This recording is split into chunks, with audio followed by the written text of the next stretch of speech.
All right, our study is in 1 Corinthians chapter 7. Paul is writing to the church of Corinth and following up on some of his other teachings. And we've noticed that he begins to address some of the problems in the church. And we noted that, there are problems in the church today, and that's nothing new.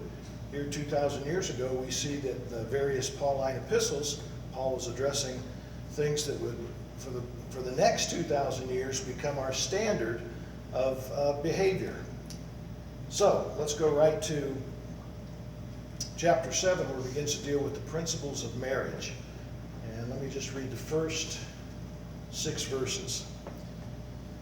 Now concerning the things whereof ye wrote unto me, it is good for a man not to touch a woman. Nevertheless, to avoid fornication, let every man have his own wife, let every woman have her own husband. Let the husband render unto the wife due benevolence, and likewise also the wife unto the husband. The wife hath not power over her own body, but the husband. And likewise the husband hath not power over his body, but the wife. Defraud ye not one another, except it be for consent for a time, that ye may give yourself to fasting and prayer, and come together again, that Satan tempt you not for your incontinency.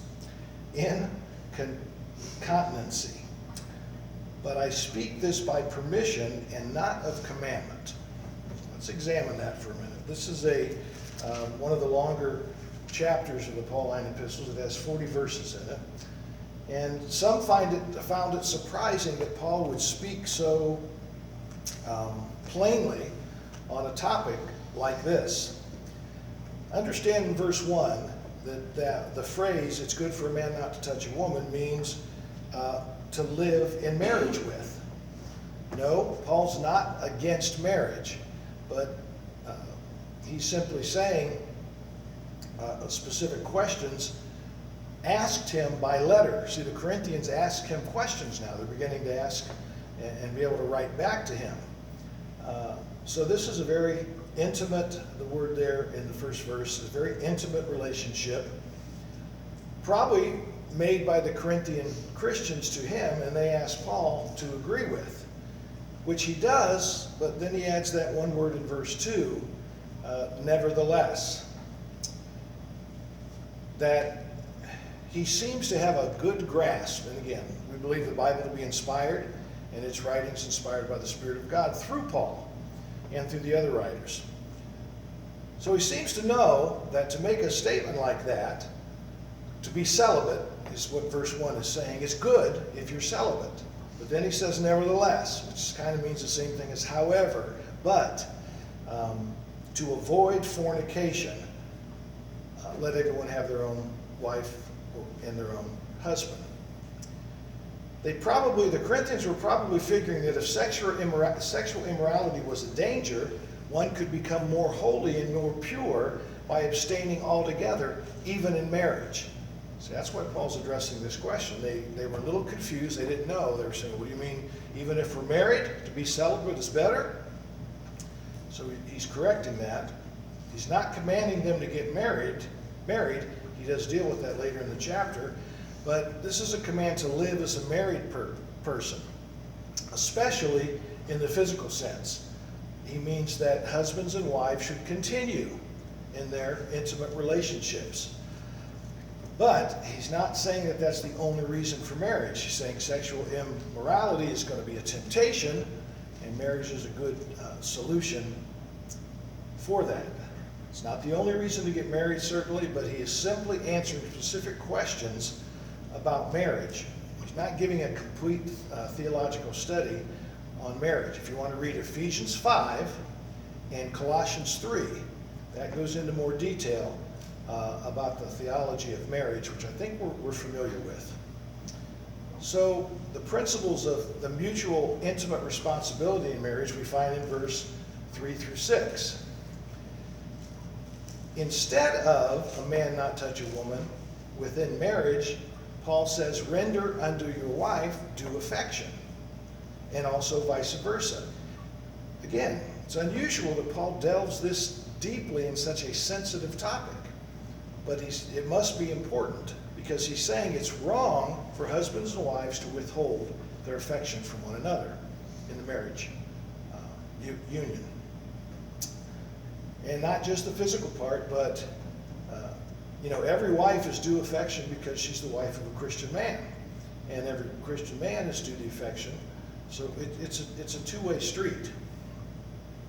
Paul doesn't think that only young or very good-looking or submissive wives are due affection, but everyone. It's kind of like a general rule to make marriage better. It reminds us that when a couple is unable, for whatever reason, to have a physical intimacy, that they can still have an affectionate relationship and thus fulfill God's plan for their life. Rendering to his wife, the emphasis is on giving. I owe you instead of you owe me.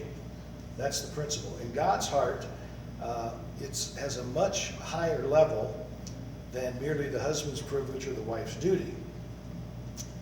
So, if you're not married, he said, it's good not to have relations with a woman or a man, but to avoid fornication, then let everyone have their own wife and their own husband. Notice he says wife and husband, not wives and husbands. It's always been God's plan, one man, one woman. Man's the one that took that and thought more is better. But that's never really worked. If you study the Bible, that's never really worked out for anyone that's tried it. I know in the last 20 years, I can't speak from experience because I've never watched the show, but I know they had a show called Sister Wives, right? Where a man had multiple wives. Some characters in the Bible had multiple wives. We talked about Solomon, right?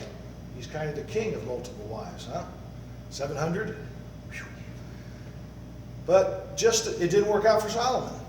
And it didn't work out for the other characters that tried the multiple wife thing. The wives, even back then, we read in the Old Testament, they got angry, they betrayed one another, they felt betrayed, it just didn't work. Well, on this television series here in our century, same thing. The wives act one way, but behind the scenes, there's cat fights and there's gossip, just everything within human nature, of multiple men or multiple women trying to share their affection. That's not what God intended. He knew what he was doing when he made Adam one mate, right? And Eve one husband. So, if you're married, don't deprive one another. And notice what he says here. The attitude in verse 4 is the wife and the husband allow the other to have power over their own body. Again, I like the phrase that I read and repeated, I owe you, you don't owe me. I'm telling you, operating from that, what can I do for my partner, rather than what can my partner do for me, works a lot better. And if you're both doing it, that's magical. I mean, that's the best, when both are doing everything they can to put the other person first. I think that's it in a nutshell. So he says, he rejects the idea that you can become more holy in a marriage situation by withholding relations. He says, don't deprive one another. As a matter of fact, the devil can get involved in that. Look at verse 5. Because, yes, that's exactly what he's talking about. Deprive not ye not one another, except if you agree a certain time so that you could fast and pray. But then also, he says, agree on a time to come back together again, lest Satan tempt you for your inconsistency. So it's okay to abstain in a marriage situation if you've both agreed. And the best situation is like Paul said, you've set aside that time for prayer and for fasting, and then also plan for a time to come together. This all can be accomplished if the wife and the husband render due affection to the other, in my opinion. And then verse 6, he does say, I speak this by permission and not of commandment. So, in other words, he's kind of just giving his opinion. If you look down at verse 12, it kind of clarifies that. But the rest speak I, not the Lord. So Paul is telling one of the few times his opinion on the matter. Okay, let's look at verse 7. 7, 8, and 9. For I would that all men were even as myself.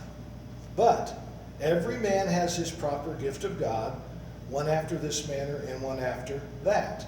I say therefore to the unmarried and widows, it is good for them if they abide even as I. But if they cannot contain, let them marry, for it is better to marry than to burn. So in Paul's case, he had made himself celibate for the kingdom of God's sake. And he said, all things being equal, he says that's better. And he'll explain why. He's going to explain that a single person can spend more of their emotional energy serving the Lord than if they're married, because they have to take care of their family. Well, if they're single, they can devote, a lot of time. I'm trying to think of the name. Maybe someone will think of it in the New Testament, where a widow spent day and night at the temple. It might have been Anna or Anna. Just devoted her time praying for others, helping with things going on at the church.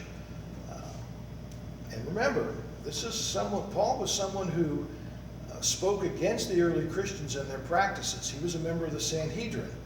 And an unmarried man could not be a member of the Sanhedrin. So most scholars think that Paul was married at one time maybe, but he's not now. And he indicates that everyone has their own gift. Some people are able to do this better than others because they have a gift to be able to, as he says, verse 7, I wish all men were like I am, but every man has his own proper gift of God. So not everybody can dwell that way, and he covered that earlier in the few verses up. To avoid fornication, let everyone have their own wife and their own husband. He recognizes some are gifted for marriage, and some are gifted for the unmarried state. We probably won't ever know on this side of eternity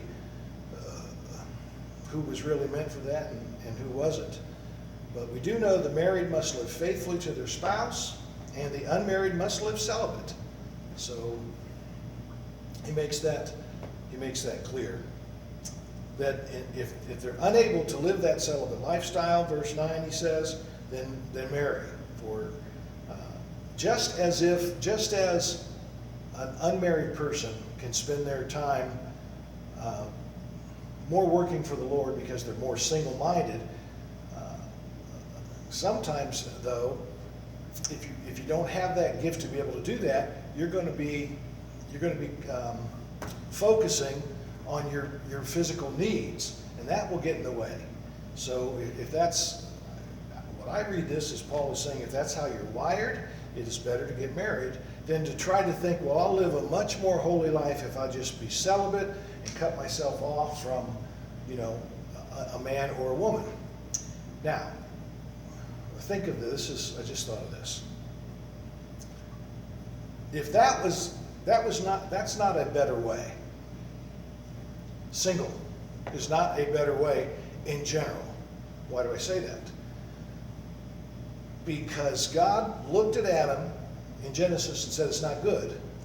The man should be alone. He had just finished naming all the animals, and every animal had a mate.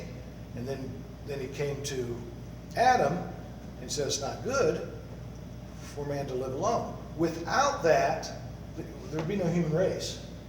I heard someone give an illustration of this in just a very short sentence a couple weeks ago. He was preaching on this gender craziness that's going on. And he made a very good statement. It's simple and it's common sense, but unless you remind folks of it, they'll forget. If you take 50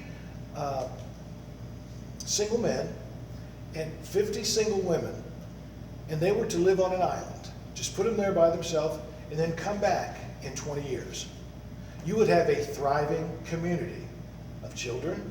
Some would be grown, some would be 20 years old by then, and there'd be others.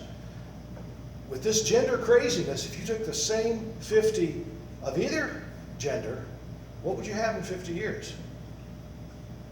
20 years. Some would be dead already. There'd be no reproduction. The human race would die. You see what I mean?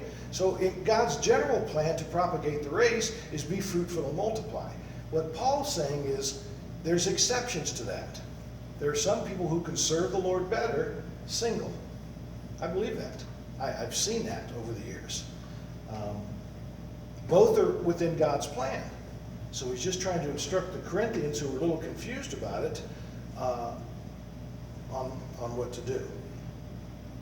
Let's go just a little bit further, because this is going to take us a little while to get through this chapter.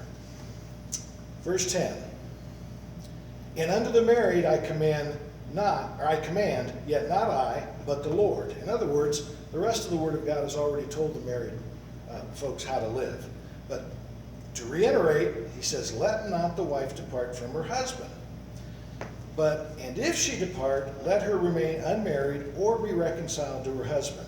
And let not the husband put away his wife. So, in God's plan, we marry for life. That's basically what he's saying. Hence, even today, 2,000 years later, in the marriage vows that I do when performing a wedding, and hundreds of thousands of other ministers, you always end by saying, till death do us part. We get that right from the Word of God. That's what God intended. So Paul's reiterating that in verse 11 by saying, don't leave.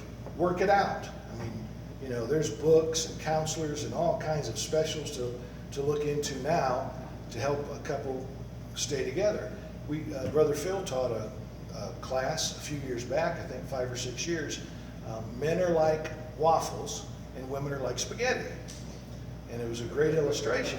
A plate of spaghetti touches everything. Every topic in the world, can come out. Us men, we're more compartmentalized. We're like waffles. I'm in this box right now. I'm working. I'm in this box. I'm watching TV. I'm in this box. I'm relaxed. I'm playing golf.